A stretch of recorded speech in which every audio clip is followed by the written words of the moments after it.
Alright guys, today's goal, the learner will understand how to compare surveys, experiments, and observational studies. Surveys. Previously you learned that choosing a sample of population to survey, you should do your best to select unbiased sample to help ensure that the survey data represent the population. Random samples are preferred since they are less likely to be biased.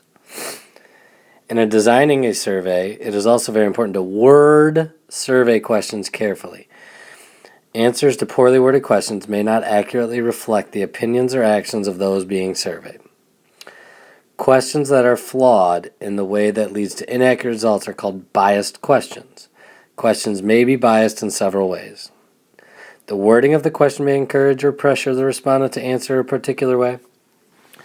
The question may be perceived as too sensitive to answer truthfully.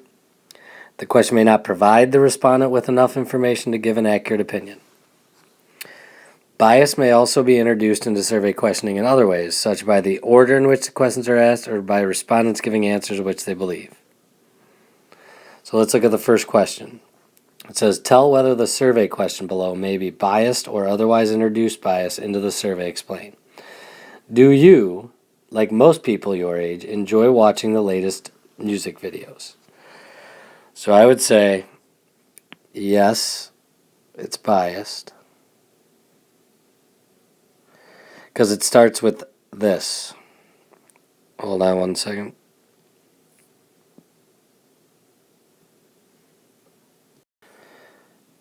Do you. It starts with do you. And no, it shouldn't say that because it's saying, are you like everybody else? Or it's putting pressure on you to agree instead of just asking the question. Do you enjoy watching the latest music videos?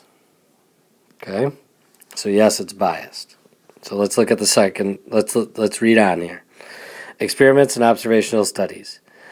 You have seen that surveys are one way to collect data, but different situations and purposes require different data gathering techniques. For example, many studies are designed to try to determine whether a quantity that varies can be associated with measured differences in two different groups of individuals. An experiment imposes a treatment on individuals in order to collect data on their response to the treatment. The treatment may be a medical treatment or it can be an action that might affect a variable in the experiment, such as adding methanol to gasoline and then measuring its effect on fuel efficiency. In some cases, it may be difficult to control or isolate the variable being studied, or it may be unethical to subject people to a certain treatment, to withhold it from them. In that case, an observational study is used. An observational study observes individuals and measures variables without controlling their individual's environment. So it says, determine whether the situation described in the research summary shown at the right is an example of an experiment or an observational study. A faster website. To test the redesign of its website, an online bookseller assembled 96 users of the site and randomly divided them into two groups. One group used the new website to make online purchase, and one group used the old website to do the same transaction. Users of the new site were able to complete the purchase 22% faster. So that was an experiment.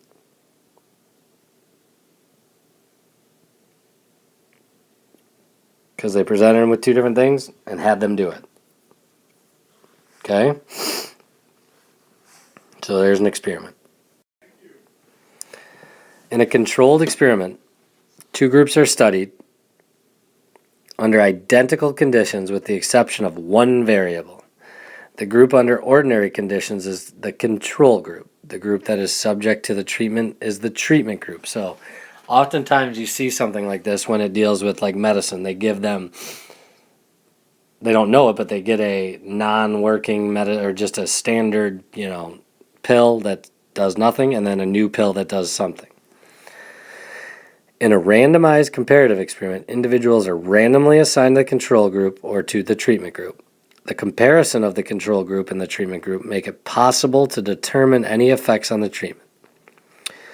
Randomization minimizes bias and produces groups of individuals that are theoretically similar in all ways before the treatment is applied.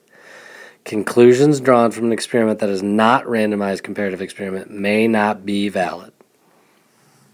So let's take a look. It says determine whether the study described in the research summary for guided practice exercise 2 is randomized comparative experiment. If it is, describe the treatment group, and the control group. If it is not, explain why. So what they were talking about is the internet. The previous problem. Okay? And I would say, so it says, if it's a randomized comparative experiment, I would say yes. The control group,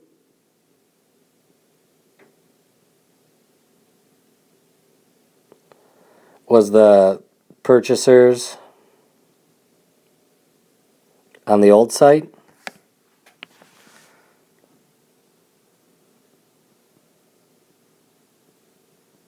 And then the treatment group, we'll speed it up here. The treatment group was the people who were on the newer one. Okay? And they just randomly selected, so that was good. And I would say it's a valid experiment, so therefore you should update to the new process. Okay, so well-designed studies. Randomization is the key element of well-designed studies. How randomization applies to different kinds of studies varies as shown below. Sample survey. A random sample is selected to be surveyed from the population studied. An observational. As possible, random samples can be selected for the groups being studied. An experiment. Individuals are assigned at random to the treatment group or to the control group. Surveys do not compare groups and so do not address cause and effect. Surveys, no cause and effect. Good observational studies and experiments are designed to be comparative, to compare data from two or more groups looking for a relationship between variables. But only a well-designed experiment can determine a cause and effect relationship. Okay, comparative studies and casualty. An observational study can identify correlation between the variables, but not causality. Variables other than what is being measured may be affecting the results. For example, vigorous exercise in older people correlates with longer life. But comparing groups only on exercise and lifespan ignores other factors, such as that people who are unhealthy begin with may not be able to exercise vigorously. A rigorous randomized comparative experiment, by eliminating sources of variation other than the controlled variable, can make valid cause and effect conclusions if possible. Okay? So yes, they can compare, but causality is not always there. Design an observational study given the research topic shown below. You want to know if students who attend math coach class earn higher grades than those who do not attend coach class. Okay, so come up with a way that you think you could do an observational study to be able to do that. 5. Design an experiment given that the research topic shown below. You want to study the effect the use of LED light bulbs in home and utility bills. So figure out that experiment as well. Okay? So you guys need to try to come up with a way to do these things. Okay? See you guys tomorrow.